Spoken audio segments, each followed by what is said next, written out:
this is Issues of the Moment. Before we went on that break, we sampled the opinion of Mr. Chris Agere, an election observer. He said that we should de-emphasize vote buying, that it's not a threat to our election. So, Moses Dr. Ndago, you heard him very well. Do you agree with him that we should de-emphasize vote buying? I beg to disagree with him. Take it or leave it, vote buying is a threat to our elections, especially 2023 election. I do not know his reasons for that. Yes, there are improvements. We saw what happened in Anambra, from Anambra to Ekiti, FCT, Ondo, Osun. Right now, we saw what happened.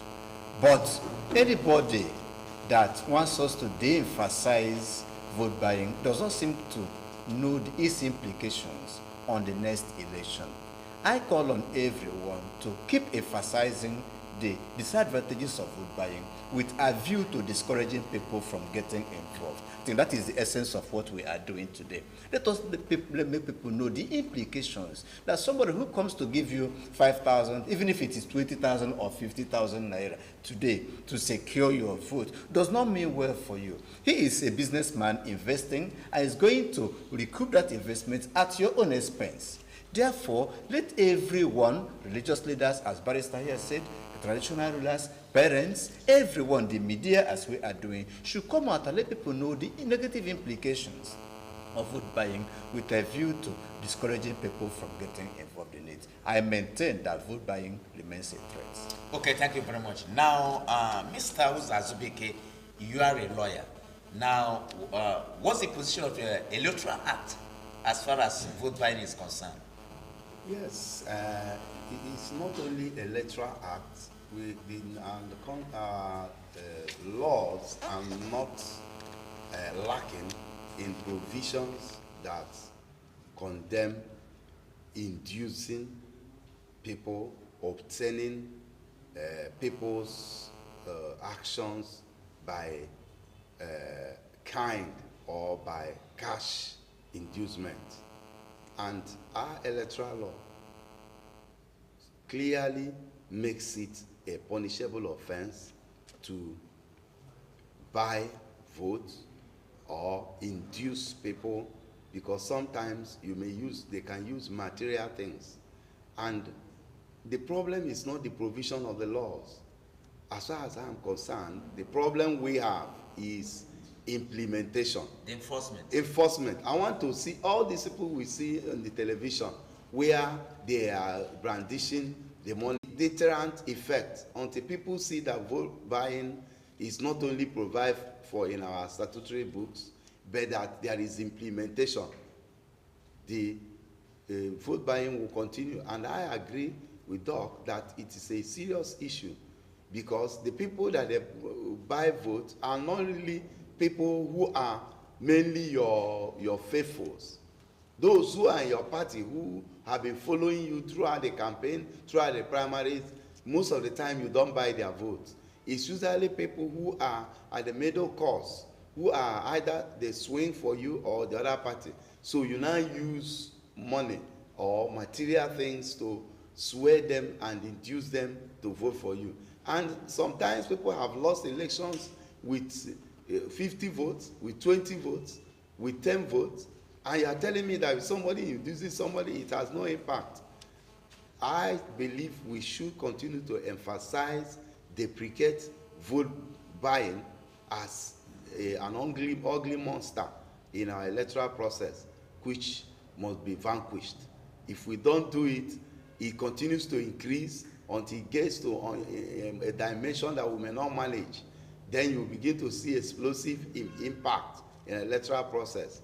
So the earlier we nip it in the bud, we do what we can to discourage it. I mean, you see what happened in the primary. Are you telling me that the vote buying did not influence people in the primary and punish the offenders according to the extant law? These are provided everywhere. All the offenses that has to do with vote buying, electoral malpractices, they are there in our laws, abundant. Our problem is implementation. Okay, thank you very much. Now, before we draw the curtain, St. Moses, what is the panacea to vote by? I want you to be brief. Everybody has to be involved in stopping vote buying. We should not leave it in the hands of security agencies alone or the parties alone. The youth, most especially, has to pick up this duty and make sure that whoever voted on that day voted according to his conscience, not according to the level of in congratulating our super far connects for what they are doing all over the world. And I know that they are going to trash Netherlands once again. So on behalf of Living TV, congratulations our super far connects. Okay, thank you very much, Dr. Stanley Dago. Gentlemen, I want to thank you for your being part of today's edition of our program. Thank you for coming. Thank you. My name is Chimizi Ozems. I also want to thank you for investing your time in watching today's edition of our program. Stay tuned for other programs on this very channel, Living TV. And of course, tomorrow, we are going to have a fresh edition of Nigeria Today. Don't fail to join us. It's been nice. Thank you. Bye-bye.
Inefficiency and indiscipline is ruining the country now.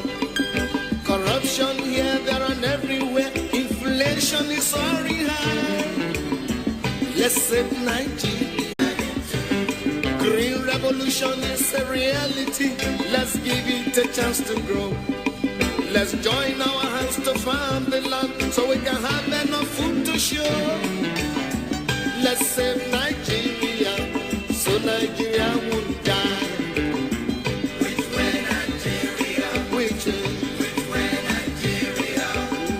Which way to go? Way to go. I love my fatherland. Oh sure. I want to know.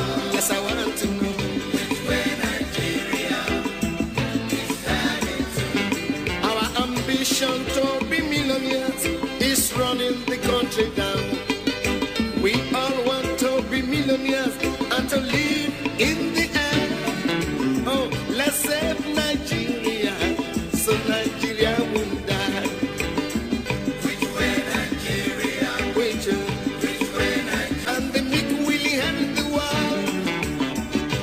save Nigeria. So Nigeria, which way to go? Which way to go?